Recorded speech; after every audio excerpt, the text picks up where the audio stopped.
Ooh-wee. Yo, with a title like this, mm, mm, mm. I just love watching videos like this because it I just want to know how much of this I can relate to, how much this I understand, and how much of this is just going to be new information to me. Again, appreciate y'all coming over. We are back on Thomas Sowell channel. This is the rise and fall of the black community in the United States. I told you, a lot of people who look like me don't want to see videos like this, don't want to admit to videos like this, but we going to check it out, man. We going to check it out. Again, shout out to all the good humans. We ain't going to waste no more time. Let's jump right into it.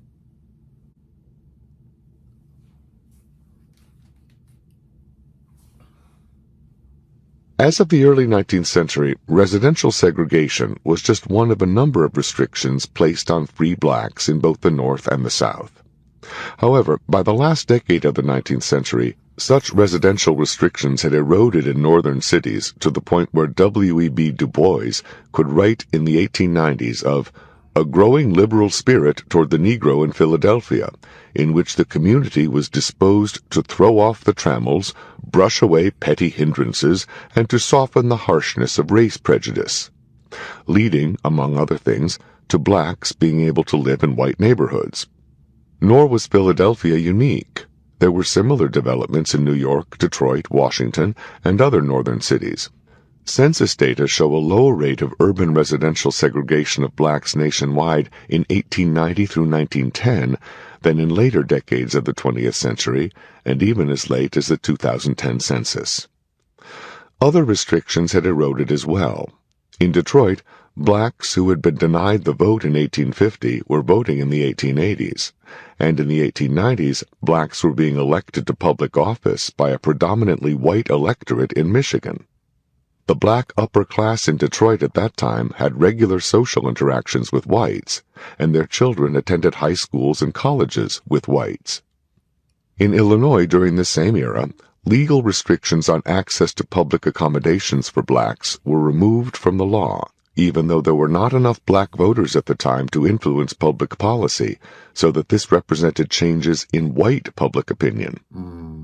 In New York City, by the 1890s, most blacks did not work as unskilled laborers, but held modest but respectable jobs as barbers, waiters, caterers, and skilled craftsmen.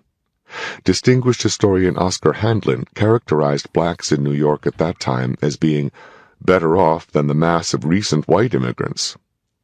The visible improvement in the living standards of blacks was noted in Jacob Riis's 1890 classic, How the Other Half Lives. How the Other Half Lives. In Philadelphia, blacks were among the leading caterers in the city, serving a predominantly white clientele. In Chicago, there were also successful black businesses serving a predominantly white clientele, and as late as 1910, more than two-thirds of the city's black residents lived in neighborhoods that were predominantly white. To maintain that residential and other racial restrictions on blacks were simply a matter of the predispositions of the white population, racism, immediately raises the question of why such predispositions should have changed so much during the course of the 19th century, and then changed back again, drastically, and within a very few years, during the early 20th century. But this pattern of progress in race relations in northern urban communities during the 19th century, followed by retrogression in the early 20th century, followed again by progress in the latter part of the 20th century, is more readily understood in terms of causes other than pure subjective mood swings in the white population. In short, whether or not attitudes within the white population deserve the characterization of racism, a causal analysis of the major changes that occurred in residential and other restrictions on blacks cannot explain such changes by simply saying racism. Turning from the white population to the black population, we find developments that make the changing residential patterns explicable without resorting to inexplicable changes inside the heads of white people. Beginning at the beginning, African slaves were brought into American society at the bottom and concentrated in the South, a region with its own cultural handicaps that produced marked differences between the white populations of the North and South that many observers noted during the antebellum era. This meant that those blacks who came out of the South to live in northern cities would be very different in many ways from the white populations of those cities. The visible racial differences made blacks easy to identify and restrict. During the course of the 19th century, however, over a period of generations, northern blacks tended to acquire more of the culture of the surrounding white urban population of the North, just as other groups often have when living surrounded by a vastly larger population with a different culture and a higher socioeconomic level. By the end of the 19th century, this cultural assimilation had reached the point where racial barriers eased considerably in the northern cities, where the black populations of these cities were now predominantly native-born residents, rather than migrants from the South. This situation changed drastically, however, and within a relatively few years, with the mass migrations of millions of blacks out of the South, beginning in the early 20th century. This not only greatly multiplied the black populations living in many northern cities, the newcomers were seen by both the pre-existing black populations and the white populations of these cities as creating greatly increased social problems, such as crime, violence, and offensive behavior in general. If these were mere prejudices, perceptions, or stereotypes in the minds of white people, as so many adverse judgments have been automatically characterized, why did the very same views appear among northern-born blacks at the same time? Where hard data are available, these data substantiate the pattern of behavioral differences between the pre-existing northern black populations and the newcomers from the South. In early 20th century Pennsylvania, for example, the rate of violent crimes among blacks from the South was nearly 5 times that among blacks born in Pennsylvania. In Washington, D.C., where the influx from the South occurred decades earlier, the effect of the Southerners' arrival could be seen decades earlier. Culture, not For color. example, out-of-wedlock births were just under 10% of all births among blacks in Washington in 1878, but this more than doubled by 1881, following a large influx of Southern blacks, and remained high for years thereafter. The new majorities of Southern blacks in the northern black urban communities were sufficiently large, and their culture sufficiently reinforced by continuing new arrivals from the South, that their rate of assimilation to the cultural norms of the surrounding white society was neither as rapid nor as complete as that of the much smaller numbers of blacks who had preceded them in these cities in the 19th century. Moreover, as late as 1944, Gunnar Myrdal's An American Dilemma pointed out that a majority of blacks living in the North at that time had been born in the South. During the early years of mass migration of blacks out of the South, many northern-born blacks condemned the Southern newcomers and saw in them a danger that the white population would put up new barriers against all blacks, which is in fact what happened. After the massive inflow of Southern blacks into northern cities, in which small black populations had once lived scattered in I was trying to get through this video without pausing it all, but he just said something so important right there. So basically, it just comes down to culture, right? So he saying that he had black people who were acting a certain way over here versus a certain way over there. And they messed it up for all the black people. Because white people were like, we ain't having it. It's crazy though, man, how it was one way and then it became another. You know? And that goes back to what they're talking about, like how it was white people that act a certain way in a certain area. This brother is dropping some knowledge, man. For real. Would put up new barriers against all blacks, which is in fact what happened. After the massive inflow of Southern blacks into northern cities, in which small black populations had once lived scattered in predominantly white neighborhoods, these now became cities in which blacks were prevented from living in white neighborhoods by methods ranging from legal prohibitions and restrictive covenants to outright violence. Man. All this happened within a very few years of the mass migrations of Southern blacks to northern cities. The massive black ghettos, which became common in the 20th century, were just one aspect of a more general retrogression in race relations, in which various public accommodations once open to blacks were now closed to them, and black children who had once gone to schools with white children in northern cities were now segregated into different schools. The conclusion that this change was a reaction to a mass in-migration of less acculturated blacks from the South is reinforced by the history of cities on the West Coast, where this mass in-migration from the South took place decades later, largely during the Second World War, and was likewise followed by retrogressions in race relations there at this later time.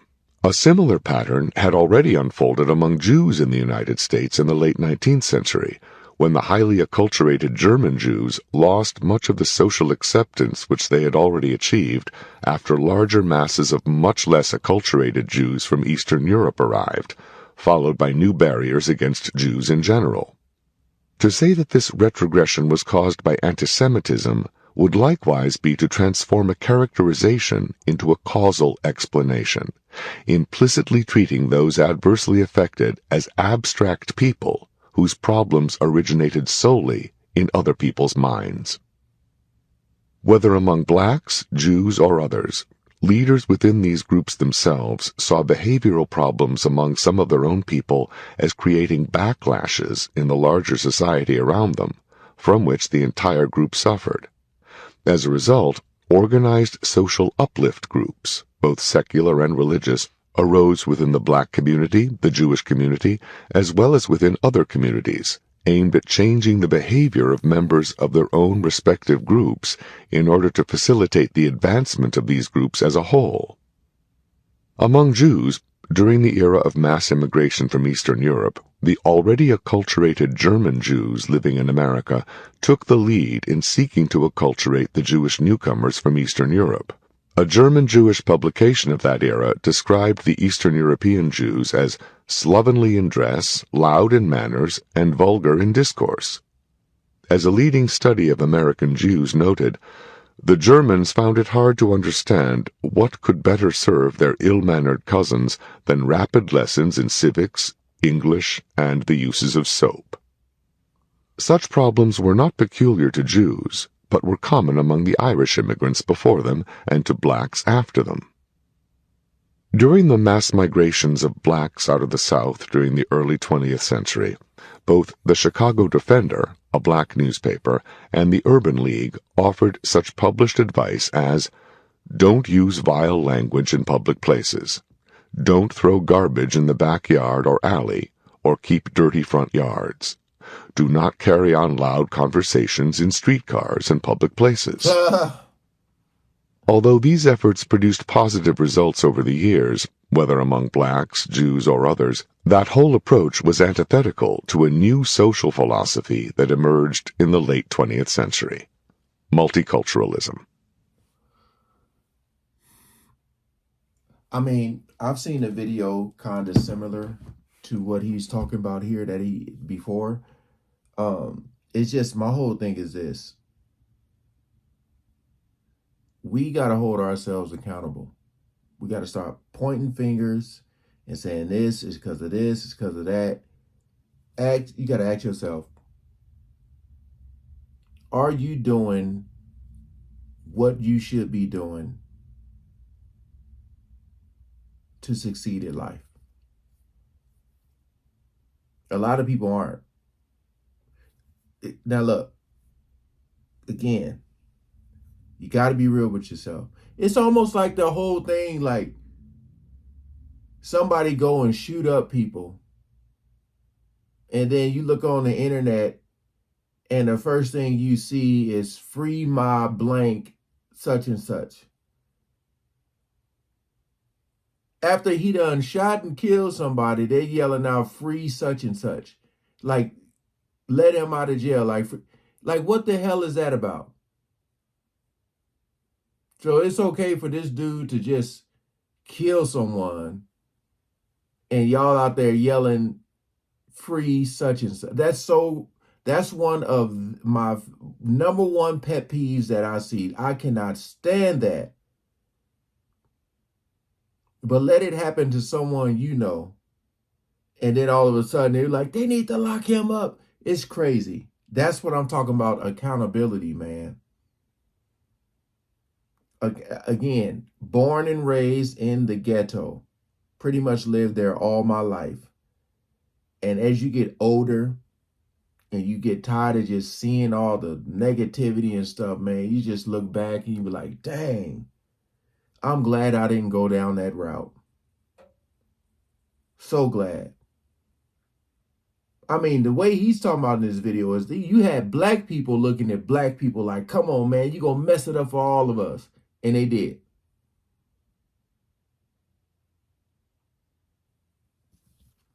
That's gonna do it. Please comment below. What we supposed to do, man, is if we make it, we supposed to inspire, lift up people, man. But it's too much hating on each other. It's too much, way too much. I remember high school, people used to just get jacked for their Jordans. Like, why? Like, go get your own pair, man. Go get a job and go work for your own damn shoes. You out here shooting people over shoes. Think about that. All right. Peace out.